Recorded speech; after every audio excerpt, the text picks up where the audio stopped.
Hi guys, so there has been serious violence taking place over the last number of days, not just in Belfast but in other parts of Northern Ireland too. And we can even extend this back to the beginning of the year after the Brexit transition period, when new checks were brought in and workers at those checkpoints were facing intimidation from the likes of the loyalist paramilitaries. Now, Boris Johnson has been completely silent on this issue. It's been going on almost a week now. And not just Boris Johnson, but the Northern Ireland Secretary and his cabinet. No one has been responding to any questions about this. And finally, we're going to hear from Matt Hancock. Now, Matt Hancock is not the Northern Ireland Secretary. He's the Health Secretary. But he's going to basically wash his hands of the situation and say, well, this is a policing issue. This is nothing to do with us. No, policing is a devolved power. Anyway, let's hear what he had to say. Can I just ask you about the situation in Northern Ireland? I mean, whatever has sparked this, and there is some concern that it may be linked to the whole Northern Ireland Protocol and frustration over the Brexit situation. But how concerned are you? How concerned is government about what is happening there? And what now can Westminster do to assist? Well, of course, we're concerned, and the route out of this is dialogue, and I'd encourage all sides to engage in that dialogue. I would encourage all sides. Why doesn't the British government go there? Why doesn't the Northern Ireland Secretary go to Northern Ireland, go to Belfast, and bring both sides, as whichever he's talking about here, both sides? It seems to be one-sided. The loyalist paramilitaries are attacking the police. What has this got to do with both sides? Unless he's talking about bringing the police and the loyalist paramilitaries together to discuss this. I think Matt Hancock has no understanding of what the hell is going on here. And I'm pretty sure Boris Johnson either doesn't understand or doesn't care. It is, of course, policing in Northern Ireland is, of course, a devolved matter. And the reasons for this violence are complex. It's complex. Yes, it is complex. But at the end of the day, it comes down to one basic issue. And it's Brexit. And I'm not going to go over this point again. I've repeated it ad nauseum. But it comes down to Brexit. The British government wanted to push forward with as hard a Brexit as possible. Many people raised the issue of Northern Ireland being a problem. And of course the response from Brexiteers, both in and outside the government, was stop scaremongering. Stop trying to stop Brexit. Stop forcing us to remain in the European Union. Everything will be okay. Anyone who says that there will be problems in Northern Ireland is engaging in scaremongering.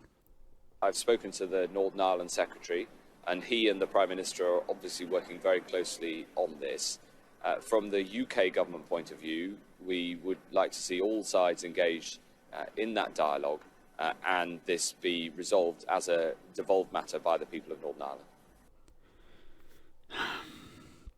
This is not a devolved matter. What's happening with the police is a devolved matter. The attacks on the police, if you want to say, are a devolved matter. But the core problem here is Brexit.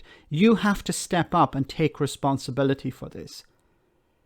This is extremely serious because in the past, successive British governments would actually step up and realise we have to take responsibility for this. Yes, many powers have been devolved to Northern Ireland, but Northern Ireland is still part of the United Kingdom. We have to take responsibility for it. We have to protect property. We have to protect the people of Northern Ireland from acts of violence.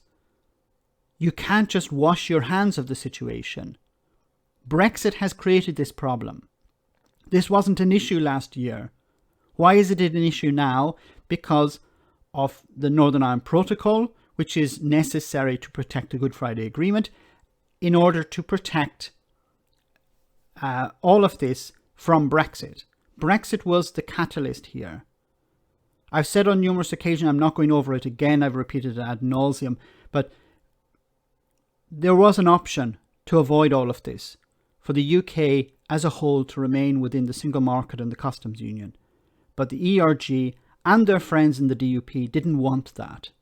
And now Northern Ireland is suffering the consequences. Remember, Northern Ireland did not vote for Brexit. They didn't want it. The DUP, yes. But the majority of people in Northern Ireland didn't want Brexit. The people of the Republic of Ireland didn't want Brexit. The European Union didn't want Brexit. A small number of people in England wanted Brexit. And when it came to protecting the people of Northern Ireland, protecting Northern Ireland as part of the Union, they basically said, we don't give a crap. We want Brexit instead. And now Northern Ireland, the people of Northern Ireland, and peace on the island of Ireland is at risk because of Brexit. It's not a devolved power. He's trying to wash his hands of the situation. Yes, policing is a devolved power, but this is much more than policing. I'm extremely concerned because I've said in the past, previous governments would get involved. They understood that if there is violence taking place in Northern Ireland, it can quickly get out of control. Boris Johnson, once again, is the worst Prime Minister at the worst possible time. He doesn't give a crap about Northern Ireland. He has lied to the people of Northern Ireland, businesses in Northern Ireland as well, over the last number of years, in order to protect his own position. Let me know in the comment section, guys, what you think. As always, your comments are greatly appreciated. Thanks a lot. I want to say a big thank you to all of my patrons. You ensure that this channel continues to exist. I'm eternally grateful for all of your support. If you join Patreon, you will receive instant access to our Discord server, where we have both audio and video chats. You can chat with me and other patrons, where we discuss important and non-important issues. Becoming a patron per month costs about the same as a large coffee, so why not check it out?